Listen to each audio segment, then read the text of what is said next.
Hello and welcome to Talking Tudors, a fortnightly podcast about the ever-fascinating Tudor dynasty. My name is Natalie Grueninger and I'll be your host and guide on this journey through 16th century England. Are you ready to step through the veil of time into the dazzling and dangerous world of the Tudor court? Without further ado, it's time to talk Tudors.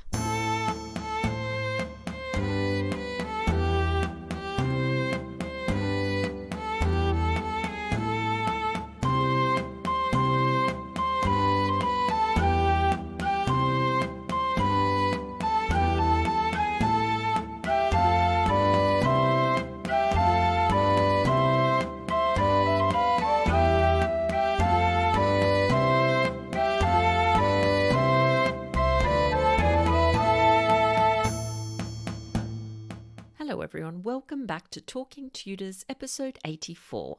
I'm your host, Natalie Grueninger, and it's wonderful to have your company. Before we begin, I'd like to acknowledge and thank the wonderful listeners who continue to support this podcast via Podbean Patron, and thank everyone who's taken the time to rate and review the show. Your support and encouragement is very much appreciated. If you love the podcast and never miss an episode, perhaps you'd consider becoming a Talking Tudors patron. It's easy to do. Just click on the Be My Patron on Podbean badge on the homepage of my website, www.onthetudortrail.com, or click on the Be a Patron button on the Podbean app. Join the Talking Tudors patron family, and in addition to receiving lots of Tudor-themed goodies, you'll be automatically entered into our patron-only monthly giveaways. August's prize is a copy of The Falcon's Flight, a novel of Anne Boleyn by Natalia Richards. A huge thank you to the author for sponsoring this great prize. Now, on to today's episode. I'm thrilled that joining me on the show to talk about Thomas Cromwell and his letters is Caroline Angus. Caroline is an author and historian specializing in the 15th and 16th centuries. She studied Spanish history at the University of Valencia and completed 3 novels on the Spanish Civil War and following dictatorship before moving into 16th century English politics, concentrating on Thomas Cromwell. Caroline has a comprehensive website at carolineangusbaker.com and can be found on Twitter, Instagram and Facebook. My conversation with Caroline straight after this musical break, courtesy of guitarist Jon Sayles.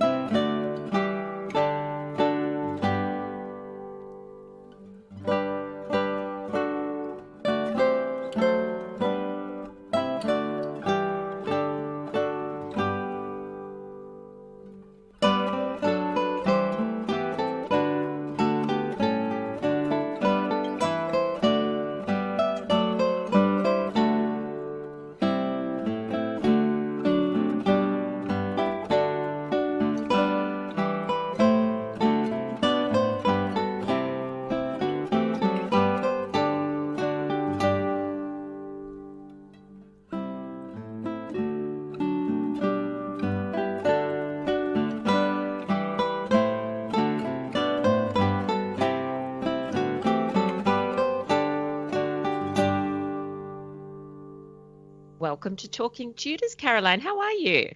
I'm great. Thank you so much for having me. That's absolutely wonderful to have you on the show. Now, I thought we could begin by you just introducing yourself to our listeners and just telling us a little bit about your background. Oh, okay. I live in Auckland in New Zealand, which is a pretty lucky place to be at the moment in the pandemic. At the moment, I'm a full-time author since we can't open our bookstores, and I'm writing primarily religion and politics throughout the 1530s. Thomas Cromwell is my absolute favourite Tudor, so I am digging deep into him at the moment. I've studied history quite a bit. I studied over in Valencia in Spain, and I did Spanish Civil War, and then I just got hooked into the Tudors, and I've been doing that ever since. Fantastic. And so was it something about Cromwell that sparked your interest for the Tudors, or was it something else? I actually saw that, the program, The Tudors, that was on about, 7 or so years ago. I went to visit my mother. She was sick and she was watching it. And she's like, oh, gosh, look at Henry VIII. And he's got this wife and he's got this girlfriend. And, she's going on about Catherine of Aragon and Anne Boleyn. And I thought, yeah, okay, that's fine. But, who's this this particularly interesting man in the background here, Thomas Cromwell. So I just Googled him, as you do, and he was, I thought, the most interesting character. And while the show, of course, isn't accurate, I still love it anyway. It's drama, it's got the costumes, it's got the general gist of things. And it was just Thomas Cromwell. I mean, Sam Neill was in it as Wolsey, and he's a New Zealander, so instantly I was interested. But it was Thomas Cromwell I always found the most interesting, because he wasn't royal or noble. He was just an ordinary guy, and that's what I liked about him. Yes, and The Tudors is wonderful, and it really has inspired many people to dig deeper, and I think that's fantastic. So, Caroline, you're the author of many wonderful novels. Can you tell us a little bit more about your Thomas Cromwell trilogy? Well, there's plenty of books out there with Thomas Cromwell, and of course, Hilary Mantel has made Thomas Cromwell an amazing person. So I wanted to make something a little bit different, and so I wrote about how he had a secretary, one of his many, many assistants, who was the illegitimate son of his patron in Italy all those years earlier, the Frescobaldi family. So I decided to put Nicola Frescobaldi in with Thomas Cromwell, and they are on opposite sides of the annulment for Henry and Catherine, and then just sort of see how it goes. And I wanted to write one book about them sort of going through the annulment, and instead I ended up writing 3 books about 10 years of their life together and going through and changing all the queens of England, because of course Henry was the one who got rid of Catherine and then put in Anne, and then he had to take out Anne, so he put in Jane, and then of course Anna of Cleves, which went horribly wrong. And so I decided to make the whole Queenmaker series of the 2 of them just sort of scheming in the background, and it was a lot of fun. Yeah, it sounds like a lot of fun. Now, you've mentioned obviously that that Cromwell's life interested you because he was not of the royal family, he was not noble, yet he's played such a huge role. Is there anything else about him that sort of makes him a fascinating subject? Thomas Cromwell is a real polymath. He did do literally anything he wanted. He seemed to have this huge amount of confidence that didn't have the same level of arrogance that you would get when you're noble. You know, when you're not born to something or you're not elevated, you don't have that sort of that feeling that you owed anything. So he had to work for everything, and he worked constantly, but he never shied away from putting himself forward and offering solutions. He was quite bold. He would go to the king and say, I can make you the richest man in England. I know how to do it, or I know how to undo your marriage to Catherine of Aragon. And he just did it. He was just quite happy to go forward. He didn't have a great education, so he ran off, joined the army, and then went to Italy and ended up becoming a lawyer without any formal training. He knew how to trade in multiple countries. He'd go to expos, in the Low Countries, and be able to make friends everywhere. And he just kept going. He just kept trying, and it never seemed that there was a barrier. They had the class system, which, kept people in very strict roles. And he just seemed to jump into it and think, oh, I'll do whatever I want. And I just love that sort of ambitious without the arrogance sort of feeling to it. That's what I like about him so much. Yeah, wonderful. And you make a good point. The nobles felt entitled. Of course, there was that sense of entitlement that he didn't have because he wasn't born into it. So that's really interesting. Now, you're currently working on a book about Cromwell's letters and his fabulous remembrances, titled My Hearty, Commendations. Tell us about this exciting project. I've gone through all of Cromwell's mail many, many times for my work, for my novels, and I have all the work here, and I thought, why not make a book of all of it? There are 2 volumes by Roger Merriman from 1902 when he tried to put together Cromwell's letters, and I thought, surely there's more that's been uncovered in the last 120 years. There's got to be another way that you can look at Cromwell's mail and read it easier. The book is excellent, and it's an excellent reference book, but if you wanted to read it, it's a little bit complicated. A lot of people don't know that it's out there. It's sort of something more for people who are looking for academic detail, and I thought, why not make a slightly simpler version of it if people just want to look through? And I thought, Cromwell would write 100 letters a day, and yet there's only about 350 surviving in total. And I thought, this will be easy. There's no problem. And I want to go back to pre-pandemic times when I thought that and slap myself silly, because it's not simple. There's all the letters, there's remembrances, there's the injunctions he was writing, there's all sorts of things that exist in his handwriting. And I've put it together and it's enormous. And now I'm trying to cut it down so people can sort of get a feel of who he was when he was writing. And nearly every single letter starts with, "After my hearty commendations." And I thought, well, that has to be the title for the book, because that's how he wrote to everyone, regardless of whether or not they were noble or just one of his servants. And does your project include letters written to him, or are they just solely concentrating on the ones that Cromwell wrote himself? It's got all the letters that he wrote himself. Okay. The amount of letters he got given and that have survived is massive. Yeah. I couldn't tell you how many. It's an infinite amount, and there would only be a fraction. And some of them, honestly, are a little bit boring. But I put in, he'd write a letter. I would write why he wrote this letter, who sent him one first, what was the outcome of that, did he get another letter back that has survived, all that sort of thing, and sort of highlights of some letters he got, whether it was, there's letters from Anne Boleyn, there's letters from the Emperor Charles, the Queen of Hungary. And so, if you get exciting letters or, personal family letters from his son, for example, I've got little bits in about those. I haven't put the whole letter in because the book is already huge, but there is sort of highlights of the mail that he received as well as what he sent out. Oh, I absolutely can't wait to get a copy of your book, Caroline. I'm absolutely hanging for it. So what do these letters, Cromwell's, 350 or so letters, reveal about the man behind the famous name? I think what it mostly reveals is how good he was at hiding the things that he did. Half the time it is what hasn't survived or what has been destroyed is what shows a lot about Cromwell, as opposed to what has survived. He was good at sort of hiding the details. He was obviously, a lot of work has been destroyed.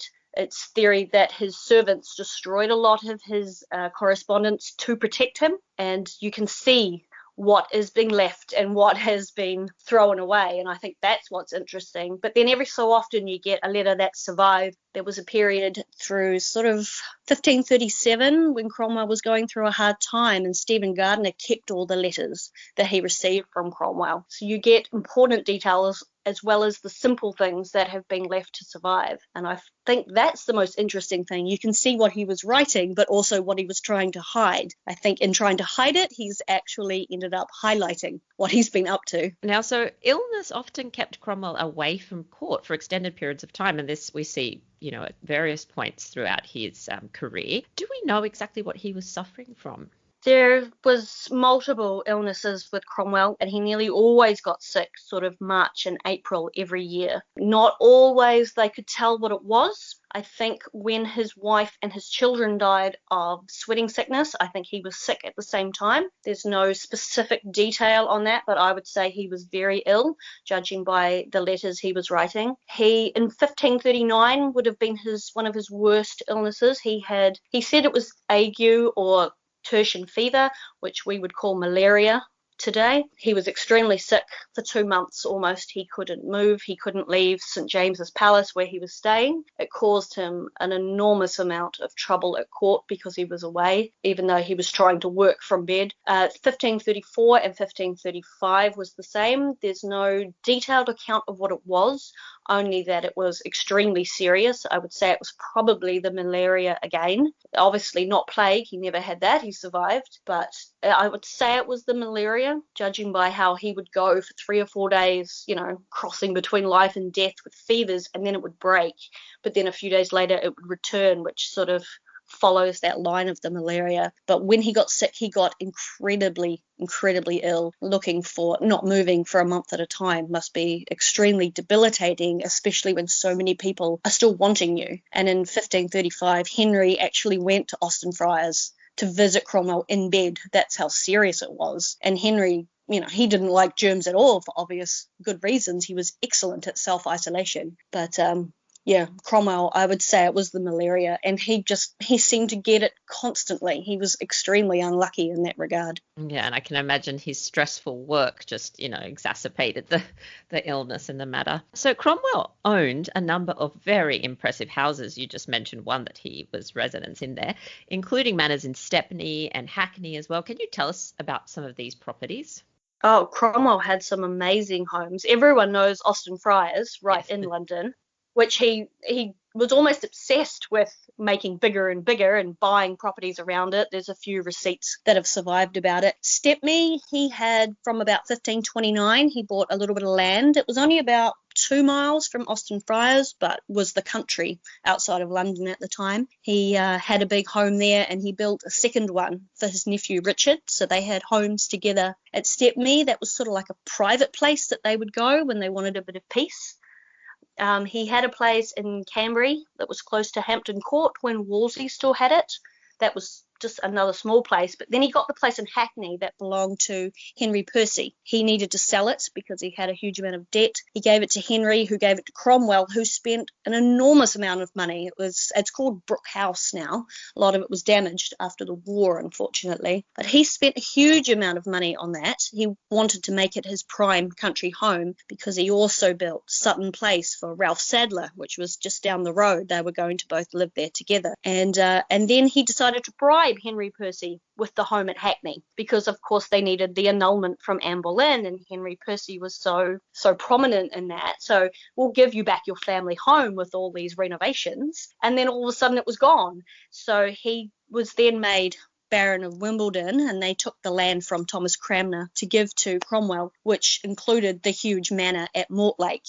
And it was Mortlake Manor that he actually ended up as his sort of prime country home. He spent a lavish amount on that building, doing it up. He had Gregory and Elizabeth Seymour's wedding there. Henry Cromwell, his first grandson, was born there. It was sort of their prime home. He would lend out other homes, but he never wanted to lend out Mortlake. It was his prime home. He had other places like Lewes Priory down in the south of England, and also Leeds Castle, which he did up for Gregory, but it was Mortlake that was sort of his prime inspiration for a country home. Fabulous. I haven't heard too much about Mortlake, so I'll have to look into that. And Sutton Place that you mentioned, you can actually visit today. I visited a few years ago, and it's absolutely beautiful, just a beautiful little Tudor house. Obviously, there have been, changes made, but that whole area was known, the area of Hackney today was known for its healthy and, restorative air, and people used to go, it was complete country, as you say, which is strange when you visit it today, very different. So talk to us about Cromwell's relationship with the king. Was his agenda perfectly in tune with Henry's, or do you think he was trying to steer the king in certain political or religious directions? Cromwell certainly had his own, I won't say agenda, but he certainly had his own, preferences to things. But generally on a day-to-day basis, he would write out his remembrances.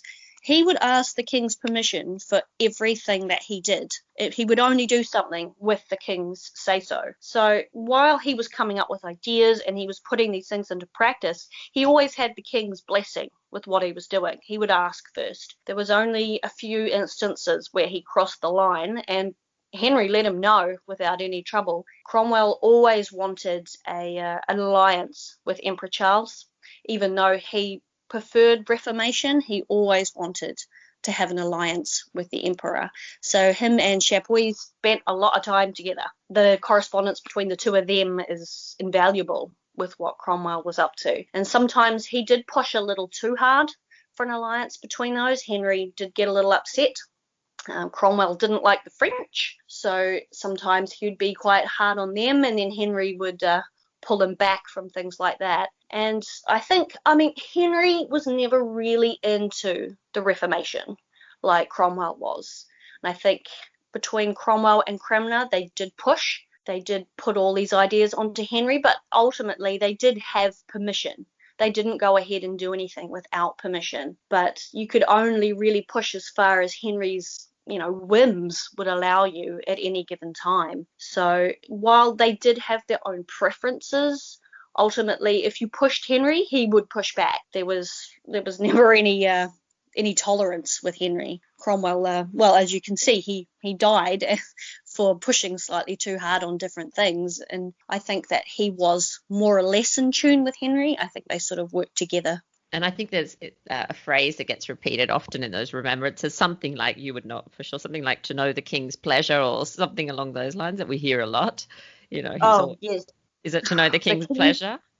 Yes, the King's Highness pleasure is. Yeah. The King's Majesty said that. Yeah, he's so often, he has asked before he's done something. I can see that. And he almost asks too often. I would imagine if I was the king and someone came to me so many times, I'd think, oh, just go away.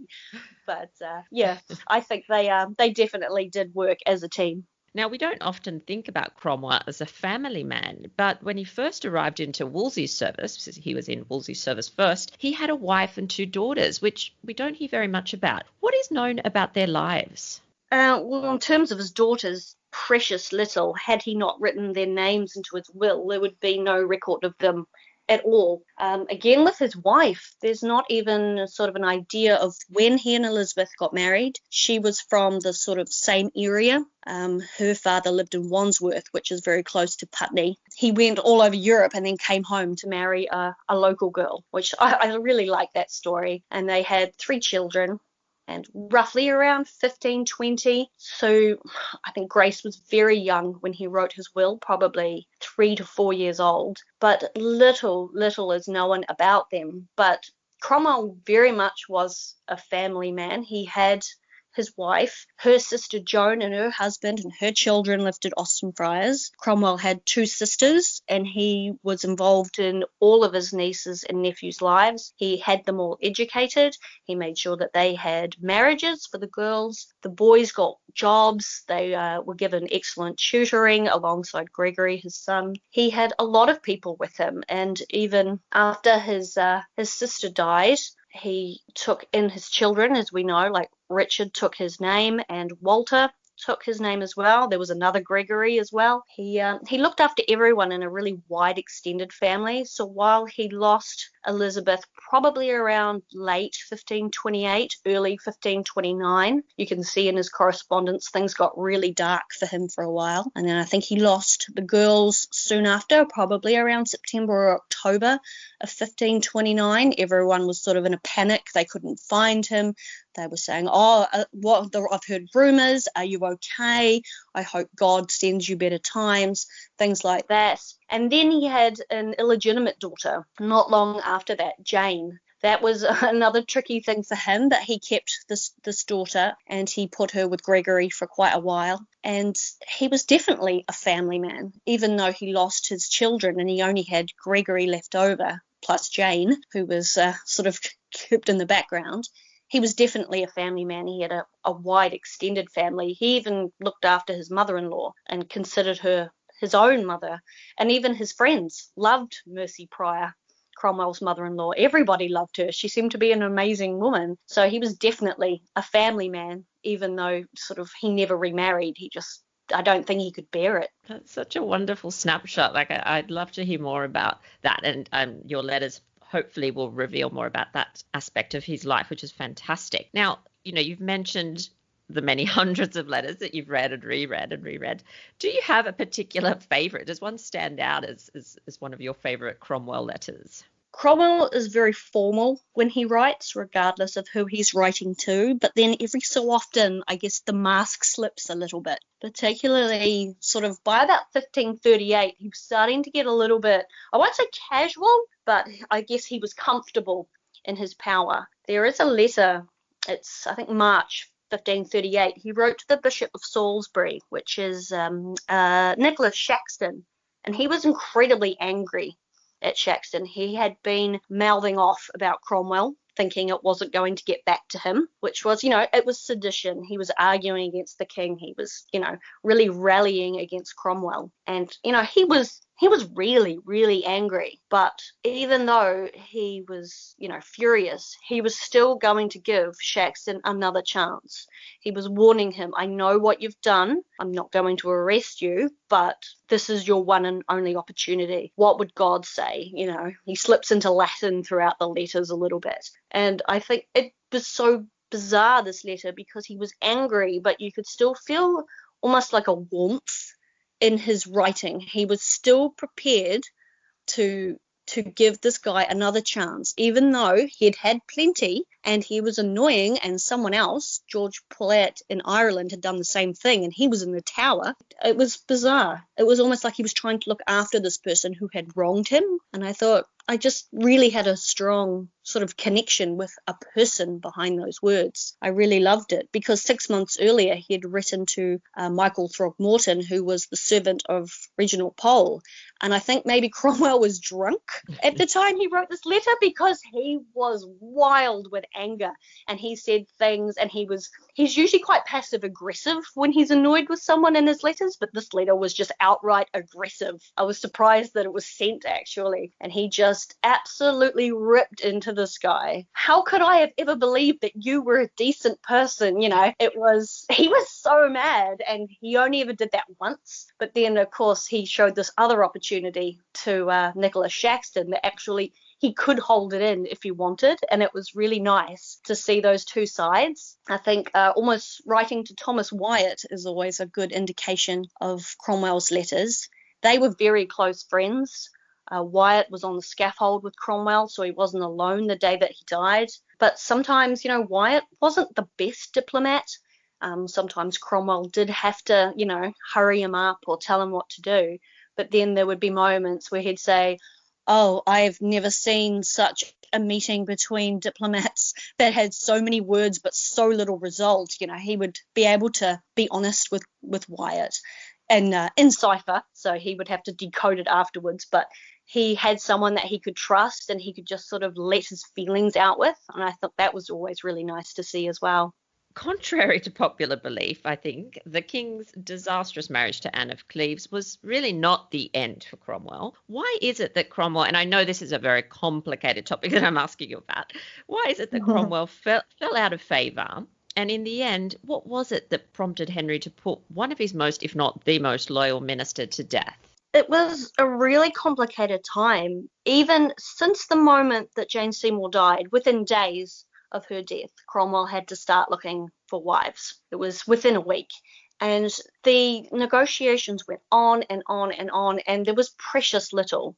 No one would marry Henry. It was all talk. You know, the women's opinions weren't really taken into account, but they couldn't settle on any terms. No matter how much Cromwell tried, no one would marry Henry. And I can't blame them. That's how the Germans got a foothold, because there was no other options really. But Anna of Cleves, she was sort of floated as an idea very early on. She was an excellent choice. She had a Catholic mother who was very powerful. Her brother was a strong evangelical. Her sister was married to the Elector of Saxony, who had a huge army. So if you were looking for an alliance, they were an excellent choice. Anna I don't know, her opinion was never really asked whether or not she wanted to marry Henry, but she seemed happy to go along with it. The negotiations went fine. The Germans wanted to negotiate sort of the Reformation within England. They wanted to make sure that their religious sort of opinions aligned, and they didn't. And they had to go back and forward and back and forward. So it was a long process. But then when Holbein's painting of Anna turned up, Henry took one look at it and went, "Yeah, great. Do it. Sign the papers. Off we go." And Cromwell was suddenly in a panic. He had about a month to get everything prepared. But Anna's coming over to England took about 7 weeks. She had about 40 stops along the way. Cromwell had to keep getting different passports for her. And then in that time, her brother, the Duke of Cleves, made a claim to the Duchy of Guelders in northern Germany. And Emperor Charles also had a claim to it. And it was quite complicated, and they both threatened war. They were already mad at each other. They were part of the empire, but Germany was breaking away in religious sense. Charles had sort of allowed them to because they weren't causing trouble, but now all of a sudden we could go to war over this little state. And France was on the border, and they went, "Well, we don't want anything to do with this." And suddenly, if Henry married Anna, he would be in alliance with the Germans and have to fight the emperor. And it all just fell apart. She turned up, and the prospect of it all, you know, suddenly, of course, she was repellent because she was suddenly the symbol that they were going to have to go to war against Emperor Charles. And it didn't necessarily mean they would win. They had the Reformation sort of backing, but was it enough? And Henry sort of buckled. He was quite weak on it. You think he'd want to charge in and start killing people. He had done it before, but he didn't. And to marry Anna meant to align his country, and he panicked. But Cromwell had done the paperwork. It was watertight. They couldn't do anything. So he married her. But non-consummation was definitely a way to get out of it. And Henry, being the big, fat, pus-filled man that he was, if he couldn't with Anna, then it wasn't really a problem. Sort of negotiations went on throughout the marriage. You know, over those first few months, everyone loved Anna. Everyone received her really well. She was considered very pretty and very polite and very accommodating. But Henry didn't want anything to do with her and everything that came along with her. That was the problem. And then it seemed that maybe it was going to be okay, and Cromwell was made an earl, which completely stumped everyone at court. They couldn't believe it, you know, that Henry still believed in Cromwell after all this time, because he thought, I'm going to get out of this. It's going to be all right. But then the enemies of Cromwell were the problem. They were sick of it. They were sick that finally maybe they would get rid of him with Anna of Cleves and all this problem with possible war.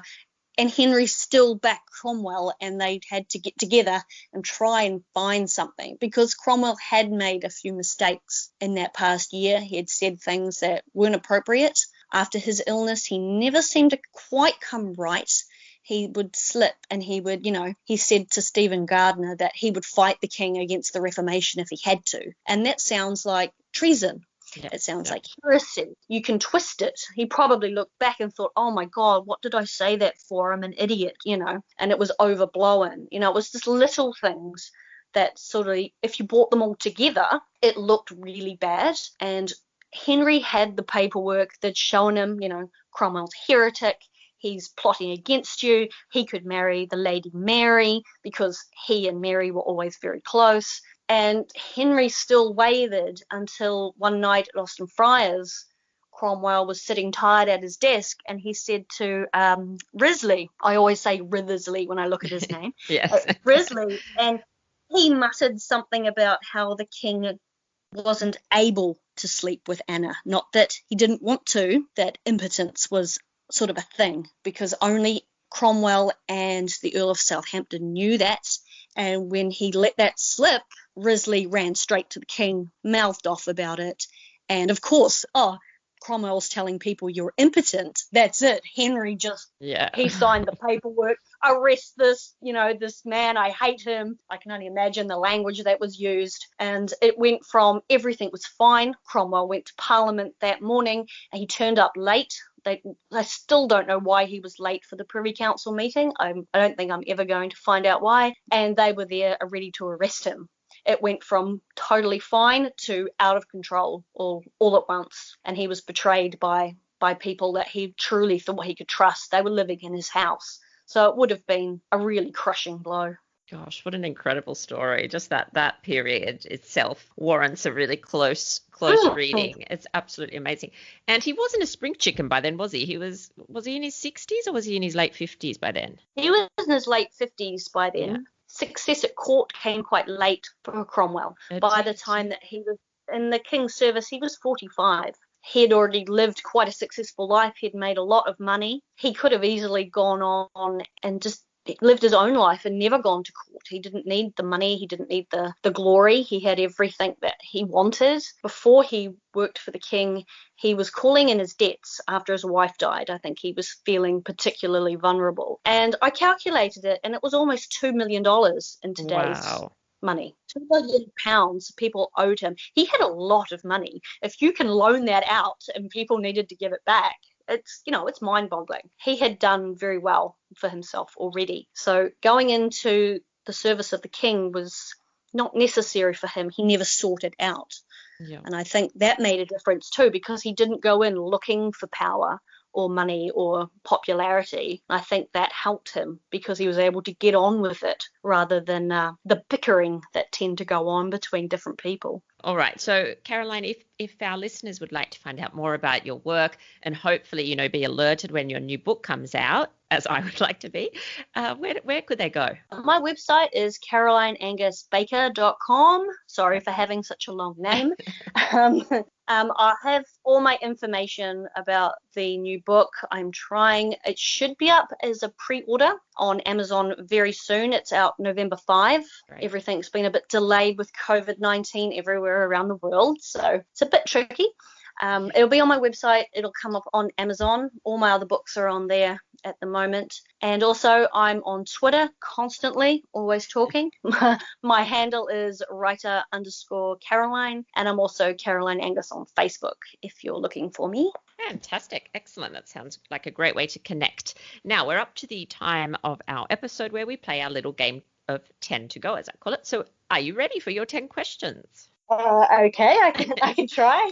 Easy, you'll be fine. So first one, nice and easy. What was the last movie that you watched, if you could remember this COVID days? Oh my God, the last movie I watched, it would have been Jurassic Park for about the 1,000th time with my children. The last new release movie, I could not tell you. That's a family favorite, that one. That's good to rewatch. And what's one of the books that you currently have on your side table? Ooh, yikes. Actually, on my side table at the moment, I have got a few Matthew Lewis books because I've been looking into a lot of Henry III stuff. I love his Survival of the Princes of the Tower. I've read that about 3 times now. I've also got Nicola Tallis. I'm reading her book on Margaret Beaufort. I think that is an excellent book. I've read it before and I'm reading it again because it's just so good. That's fantastic. And for anyone listening, I have also spoken to both those wonderful authors and historians, so you can listen to those episodes too. And the one about the princes in the tower, you may need to accompany that with a substantial glass of wine or something similar, because it is a little bit like your head just goes, oh my goodness, with all the theories, but it's really fantastic. Yeah, it sort of goes in a whole lot of different theories. I love the theories. I would like to write a book based on those theories alone. I could definitely do that. Yeah, that's a good idea. Now, at school, what was your favorite subject? Oh, none. That was easy. I hated school passionately. I can remember I did a study at college about the Middle Ages, and that was sort of the first time I'd ever been interested in anything. But I hated all school. It was not until after I left school and decided to go to university and study history that I really got into it. So absolutely anything historical, I was just desperate to get involved. Yeah. And that's really inspiring for anyone listening who perhaps didn't do that well at school or who wasn't that interested, that you can always come back and, do further studies and further education. So that's really cool. What is a favorite game or a sport that you enjoy watching or playing? Most of my life I've spent in the world of sailing, which I know sounds a little strange. I started life as a sailmaker when I was young. I did my apprenticeship. Been around the world a few times with different boats, going to different regattas and events. So that's always my absolute favourite sport. And have you ever had a nickname? No, I've never had a nickname. I've always just been Caroline. Yeah. I hate being called Carolyn. It always really annoys me when people say that. No, I've never had a nickname. If someone would like to give me one, it would be quite exciting. It would be like a real novelty. All right, there you go. There's a challenge for someone listening. Now, if you had to be stranded on a deserted island with someone from Tudor history, I think I think I sort of feel like I know who you're going to say. Oh, who would it be? Maybe we've got to leave him out. It could be. Yeah. Aside from him, oh my God, I don't. Patron of Aragon, I think. That would be interesting. She was everything that a king could possibly want. She was raised to be a queen. I think, she had it was entitlement to be a queen, but it was because she didn't know anything else. That's what she was, and she was perfect for it. So she would have the answer to everything, which I think would be exciting. Having those two together would be a fun experience, Catherine and Cromwell. That'd be fun. Yeah. I mean, Cromwell thought the world of Catherine, even though we had to oppose her. He was amazed by her strength. And a bit of a random one. Do you love or do you hate roller coasters? I hate them. I've always had very long hair and this paranoia that it was somehow going to get caught in it. I know Oh, that sounds ridiculous. I've only ever been on one ever, and that was on a school trip, and I had to be the parent who went to accompany the oh, children. yeah. So I got about 35 years without having to go on one, and I did not enjoy it at all. Do you collect anything? Books, Yeah, definitely. I I, think I, most I of got us. a yeah, I got a book in the mail this morning with a little bookmark that said, "It's not hoarding if it's books." That's definitely what I'm collecting. Um, Exactly. That's what I say to my hubby every time the delivery guy rocks up and leaves several packages. And he just looks at me and I yes. say, well, it's not a problem. It's books. It's fine. Yeah, it's education. That's important. Exactly. Now, what advice would you give your younger self if you had the opportunity? Oh my gosh. Don't get married at age 20 would probably would be my number one. I think that things I haven't lived my life in a sort of traditional order. And I think I would say it's okay if the first thing you try doesn't work out. You don't have to be so hard on yourself because we don't know how things are going to turn out, especially now. The whole world's Yeah. been turned on its head. I think it doesn't matter if something doesn't work right away or even the second or third time because eventually you are going to find a spot where you're happy. That would be my tip to anyone, Yeah. really. It's That's really okay, you great. know. Yeah, that's great advice. I really like that advice. And lucky last, you mentioned obviously the global pandemic. What's something new that you've learned during this? And I don't necessarily mean like you've taken up painting or something, just something maybe that you've discovered, I suppose, about humans, about the world, anything like that. We had a lockdown here. I was in the hospital for a lot of it, so that made it a bit complicated. I come out and how everyone, I think the world had been stopped. Our lockdown was extreme. You couldn't go out unless you really, really had to. And it seemed that everyone quite enjoyed to just stop everything. The world just came to a halt. And actually, it was really good for a lot of people. I know it certainly was for my family. It was time to just stop everything, stop school, work, travel, all the obligations we have. And it just becomes so much. And I was just hoping once we release and we can go back to our lives that we can make changes and change priorities. Unfortunately, that did not happen. Our country has been full steam ahead 3 months without any COVID. Everybody almost try harder now that we're out of lockdown and even stress out more. And here we are. We are now back in lockdown this week for 3 days. And I think maybe we need to take a look at how we can change our priorities. I certainly feel like I have to. All right, very last thing, and then I'll let you get back on with your day, is our Tutor Takeaway. So I ask all my guests for a little Tutor Takeaway, something that our listeners can go and check out after the episode. So do you have a Tutor Takeaway for us? I did see a comment last week from someone, and she said we were talking about Cromwell and Yes. Hilary Mantel's books, and she said that she had to rely on historical fiction as fact because she doesn't have access to primary sources and information, and most people don't. And I thought you can actually access a lot of things online. Even if you just want to go basic, you go to British history online through the British Library, you can read the transcripts of a lot of letters. It's not exact, but it's a really good starting point to look at the letters and papers of Henry VIII. If you say, oh, I can't access these things, I sort of feel like, you can. Don't feel like it's sort of just for academics. If you Yes. want to look at something, even if you're just looking at some pictures of letters and you can't understand how to read it, there are ways that you can do that. You don't have to be a scholar. You don't have to be an expert. And if you want to look at things, you can. There are different levels. And I thought there should be a way that people can feel as if they can try that for themselves. Don't feel like that's just for some people and then you just get this. I feel like there are some things, particularly the BHO. I think you look at that.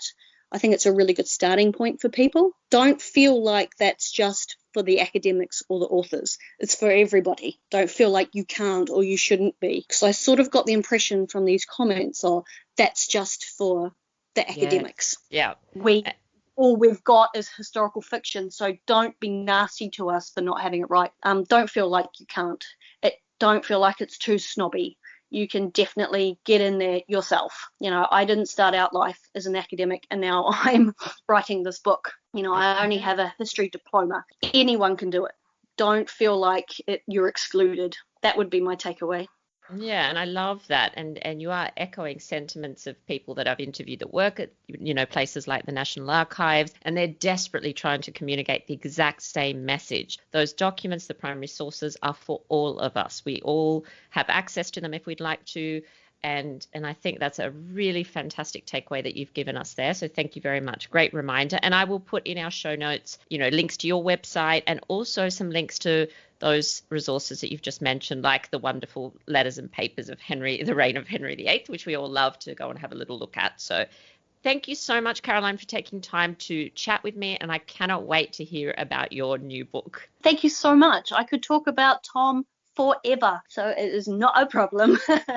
Well, that brings us to the end of this episode of Talking Tudors. Thank you so much for joining us. I absolutely love to hear from listeners, so if you have any comments or suggestions, or just want to say hi, please get in touch with me via my website, www.onthetudortrail.com, where you'll also find show notes for today's episode. If you've enjoyed the show, please share the podcast with friends and family, and don't forget to subscribe, rate, and review. I also invite you to join our Talking Tudors podcast group on Facebook, where you can interact with other Tudor history lovers and hear all the behind-the-scenes news. You'll also find me on Twitter. My handle is On the Tudor Trail, and on Instagram as The Most Happy 78. It's time now for us to re-enter the modern world. As always, I look forward to talking Tudors with you again very soon.